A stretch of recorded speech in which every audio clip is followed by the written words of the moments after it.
After 2 decades of working with triathletes, I can tell you this with absolute confidence. Most triathletes are focusing on the wrong things. There is so much noise when it comes to triathlon nutrition. There's different strategies, different products, different opinions, and it can be really hard to know what actually matters. But a little bit of a hard truth bomb from me. Triathletes are trying to optimize the last 5% when they haven't even nailed the fundamental 95%. And until you fix that problem, nothing else is going to move the needle. So in this episode, I want to break it down for you and talk through what actually works, what doesn't, and what I've learned after working with thousands of triathletes over the last 2 decades. So let me start by getting really clear with you. You do not have a which gel should I use problem. You don't have a supplement problem. You probably don't even have a race nutrition problem. You have a daily nutrition problem. And I have seen this over and over and over again. As a triathlete, you train for 3 sports and you're probably putting in huge hours of training across those disciplines in a week. But unless you're one of my Triathlon Nutrition Academy athletes, you are probably completely underestimating how much your nutrition is either supporting the goals of that or completely sabotaging that. And what I find is one of the most frustrating parts in my job is that it's really not that complicated once you know what you're doing. But when you don't know what you're doing, it is so overwhelming and it's so confusing and there's so much information. It's really hard to distill it all into, okay, what do I actually put on my plate? What do I put into my mouth at this time of the day to support this training session? But that is why I'm an advanced sports dietitian. I've done the hard yards to get to where I am, and I want to share some of that today so you can fast track your nutrition when it comes to training for 3 sports. So what do most triathletes do? I would suggest that most kind of default to what is easy, what is passive, what is the least amount of work and effort on your part. They buy the latest gadget. They buy the latest supplement that they're getting ads for on Facebook. They copy what someone else is doing instead of actually stopping for a second and fixing the thing that matters for them. I had an athlete come in to see me in private practice clinic once, and he bought an entire duffel bag full of the supplements that he was taking. Not a couple, not even 5, an entire duffel bag, and dumped it on my desk. Every supplement that you've probably ever heard of, he had it and was taking it. So things like fat burners, recovery powders, branched chain amino acids, magnesium, random performance blends, nitrate, beetroot juice, things he'd seen online, things I'd never even heard of and I had to look up. Honestly, if it existed, it was probably in that bag. And this guy was not a beginner triathlete. He was actually quite a high-performing triathlete. But when we actually sat down to look at what he was eating on a daily basis, he was a complete beginner. He had no idea how to eat for triathlon. He had no clear structure whatsoever. He was very much in reactive mode. He had no strategy for his pre-training fueling. He definitely had no recovery nutrition strategy. No matter the distance, no matter the intensity, no matter the goals of that session, no matter where he was in the season, he literally had no idea what he was doing. He was just doing the same thing on rinse and repeat, bonking at the end of his rides, and then stuck on the couch for the whole rest of the day, completely useless to his family. He was spending thousands of dollars on supplements that weren't doing anything meaningful for him. So we didn't add more things. What we did was we stripped it all back and focused on the big rock fundamentals that are actually going to improve his performance. And with just a couple of weeks and a few targeted changes, his training improved exponentially. His energy levels improved, and he could actually function after his long training sessions. He could go to work, he could be a parent, he could live his life, and hopefully his wife was way happier with his productivity after training. And he saved a lot of money through that process. And this is what I would love you to understand. With all the things that get thrown at you as a triathlete, there's probably only a handful that are actually going to move the needle in your triathlon nutrition. But because they're not sexy, they're not flashy, they're not little shiny objects, and you don't get the dopamine hit when a package turns up on your door, because maybe it's not marketed so well, because no one's selling it to you with an ad on Instagram, they absolutely get ignored. And athletes stay stuck as a result. So I want to call out a couple of things that I've seen over the last 2 decades that just don't work. Any form of random hack, not going to work. Fad diets. We've gone from paleo, we went to then vegan. Low carb, high fat had a resurgence. And now we're seeing this carnivore diet where people only eat meat. Whatever is trending at the moment, put your blinkers on and just concentrate on eating for you without having to put a label or some sort of random guidance on I can have this and I can't have that. Supplement first thinking does not work. There is a paper that talks about multi-supplement use, and the more things you take, the less effective they are. So you're better off having a very structured supplement plan once, but only after you've got all of your foundations of your nutrition built first. I talk about supplements being the sprinkles on the icing on your cake. They have nothing to stick to if you haven't baked your sponge and then iced it. Otherwise, you're just sprinkling sprinkles onto the counter and nothing's going to stick.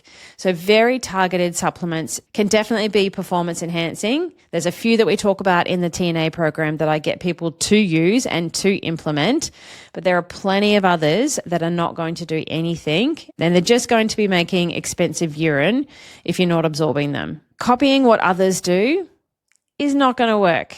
It might work for a short period of time and then you quickly realize that, hang on, my life's not like that, or I'm way more stressed, or I've got kids to wrangle. Copying other people's nutrition, particularly someone like your coach or a more experienced athlete, is not going to work for you unless you are that exact same person with the same genetics, the same training program, the same lifestyle, the same goals, same body composition, all those sorts of things. Stop copying what others are doing and stop copying what the pros are doing. They are in a completely different ball game to you as an age group triathlete. No offense. Do you know what else doesn't work? Being inconsistent. You cannot have a perfectly dialed in plan for Monday to Friday and then free for all it on the weekends. You have to be consistent day in, day out. You want your nutrition adaptations to build over time. You want your training availability to build over time as well, rather than having these big peaks and troughs and getting sick and getting injured and being out from training. The more available you are to train, the better you will be as a triathlete. So none of those things are going to get you where you want to be. And I've seen it time and time again over the last 2 decades. A lot of triathletes go down that path though, so let's stop doing that. So what does work? After working with thousands of triathletes, I've simplified this into a really clear system because I feel that's what triathletes actually need. You don't need more information. You have a plethora of information at your fingertips, but you need a system. And I call it the Supercharged Triathlete formula. This formula is the big rocks. It is the pieces of your nutrition that are actually going to move the needle. It's not a checklist. It is a progression. And the first thing that we start with is your recovery nutrition, because you only adapt from the training that you recover from. Now, you need to do a good job of sleeping. I can't do that for you, unfortunately, but I can help you put the right building blocks in place in the right time frame, day after day, session after session, so that recovery and adaptation compounds over time. Because this is where you're going to get the biggest return straight away. If you're not recovering properly, nothing else matters. Once you're doing that really well, we build in your pre-training nutrition so that your bookends around training are perfectly dialed to support that session. And it's different depending on the type of training that you're doing. You would fuel and recover differently from a 45-minute easy run compared to a 4-hour ride with a 30-minute run off the bike. Your nutrition needs to adjust based on your training program, but you need to understand how to do that. Once we've got your bookends around training sorted, then we can layer in your periodization to your training week. So how to eat on your lighter days, how to eat on your really hard days, how to eat on your double session days or your long endurance session days. As a triathlete, when you train for 3 sports and you're hopefully doing some strength training as well, your nutrition cannot be the same day in, day out. We have to have some flow to it to meet the needs and fuel for the work required, as well as recover from that to back up again and go that afternoon or that evening or the next day. Like, we don't have the luxury of time to recover as triathletes. So we need to make sure our days are set up to do as best as we can with our nutrition. And then you need to sleep 7 to 9 hours a night as well. Then once you've built your daily fueling and nutrition strategy, we layer in what you're doing on the bike for your bike fuel and then also on the run for your run fuel. And that will cover the majority of your training sessions and build you towards your race nutrition strategy. Once you've done those things and you have your daily fueling system set up, and it doesn't mean you have to spend 10 hours meal prepping on a Sunday to survive your week. There are faster ways to eat properly when you are time poor. It's then and only then that we layer in things like your carbohydrate loading strategy, your hydration strategy, and those performance-enhancing supplements I talked about earlier. They're called ergogenic aids. But some of those strategies are the last 5% of your overall nutrition strategy. They are not the first percent. And the problem with so many triathletes is that we are focusing on that 5% without having any respect for the big 95% that goes into that. I love the analogy of the jar with the rocks and the sand. When you want to try and fill up the jar and put everything in perfectly so it fits, you cannot start with the sand first and then the small rocks and then the big rocks. It all just overflows. You have to put the big rocks in first and then fill it in with the little rocks and then pour the sand in, and then it all fits perfectly. You need to think about that strategy when it comes to your nutrition. And most triathletes are building it the wrong way around. And something I don't think enough people are talking about, and I'm happy to be the one that is the bearer of bad news, is that if you get your nutrition wrong, you can actually do some serious damage. Because you can't do 10, 15 training hours a week and underfuel and expect that to not catch up with you when you're older. Think things like your bone mineral density is a big one. If you haven't got your nutrition right, that 95%, then you could wake up in your 60s or 70s, get a bone mineral density scan and go, holy crap, what happened to my bone mineral density? That's not easy to fix either. So we need to be really diligent about getting enough calcium in our younger years so that we're not eating away at our bone mineral stores. Hormonal health is another big one that can smack us in the face, unfortunately. And if you're underfueling and your hormones are not doing what they are meant to be doing because you don't have enough energy to support your daily functions, let alone training, then again, that can be doing some serious long-term damage to your body. And this is rife within the triathlon community. I have done a number of episodes on relative energy deficiency in sport. Dive back into the archives if you want to understand a little bit about what that is, how to identify it, and make sure that you are not actually making that worse, and how to fix it too if that is something you struggle with. Chronic fatigue is another big one. We burn the candle at both ends as triathletes often because we are high-performing, high-achieving type individuals. We are type A. We love to do everything right. I say this with love because I am one of you. I am the exact same person, and you have to be careful that you don't burn yourself out because we want to achieve so much in the day. We want to get all of our training. We want to make it go green, and we've ticked all the sessions off perfectly. Potentially you're working full time. Potentially you're trying to win the parenting game and make sure you raise decent humans, as well as, look after yourself and do your self-care and eat your 2 serves of fruit, 5 serves of veggies every day and do all the things. And there's only so much time in a day. So being really careful with the type of personality that we have, that you aren't leading towards chronic fatigue, because that's going to take a long time and a lot of care and nurturing to pull yourself out of that hole as well.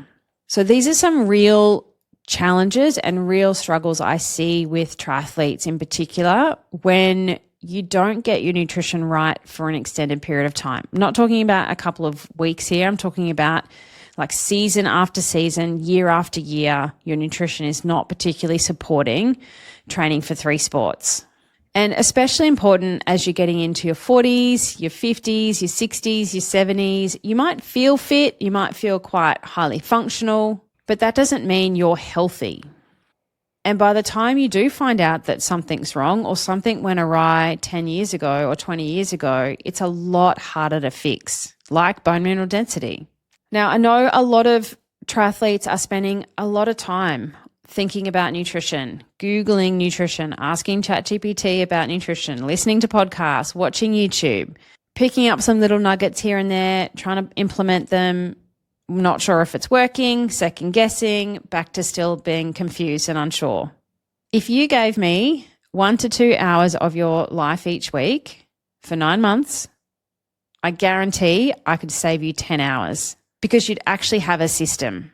You'd know what to do, you'd know how to do it, when to do it, and why you were doing it. And it becomes automatic and habitual so that we're not spending hours and hours trying to figure this out for ourselves. And honestly, this is why I built the Triathlon Nutrition Academy program. I was spending hours and hours each week in private practice repeating myself to age group triathletes every day who are making the same mistakes, have the same confusion, same overwhelm, and same problems as you do. And I hit a point where I physically couldn't help any more people one-on-one. So I took everything I've learned after 2 decades of experience working with age group triathletes, as well as being the sports dietitian for Triathlon Australia, from thousands of age group triathletes, and I built it into a structured system that takes you through step by step everything that you need to know in the right implementation order, as well as the application of how to do the things. It is the education piece that is so much more valuable long term, as well as the practical nature of, okay, cool, what do I then do to eat? What do I put on my plate? What do I put in my mouth? How do I plan my carb loading? What's my hydration strategy? All of the practical applications of the education theory. And if you don't fix this at some point in your triathlon career, doesn't need to be today, but if you don't fix it at some point, you are just going to be continually spinning your wheels. You'll keep training because we're really good at that, but you're not going to be getting the return out of that training time and investment. You will continue to feel pretty exhausted and fatigued all the time. You will plateau and keep plateauing, and you'll keep wondering why this is not clicking. And potentially underlying all of that could be some sort of health issue simmering that you are slowly digging yourself into a hole. So if you're listening and you're thinking, holy shit, Taryn, this is me, then this is your opportunity to pull your finger out and fix it. This is exactly what we do inside the Triathlon Nutrition Academy program. We take all the elements you need to know about triathlon nutrition, the 95% and the 5%, so you're 100% dialed, and give you a clear, structured system to follow and implement into your life that is custom to your needs, your genetics, your training program, and your lifestyle. Plus, you get access to me every week in Power Hour to troubleshoot anything, to finesse anything, to use my brain and my critical thinking to get to the root cause of what the problem is. What is actually going on here, not just surface level. And after only 1 week together, when we talk about recovery nutrition, so that you can start fueling and recovering in a way that actually supports your training and your long-term performance. If you're ready to do that, head to dietitianapproved.com/academy and come and join our next cohort. Because the best time to fix your nutrition was 12 months ago, but the second best time is now.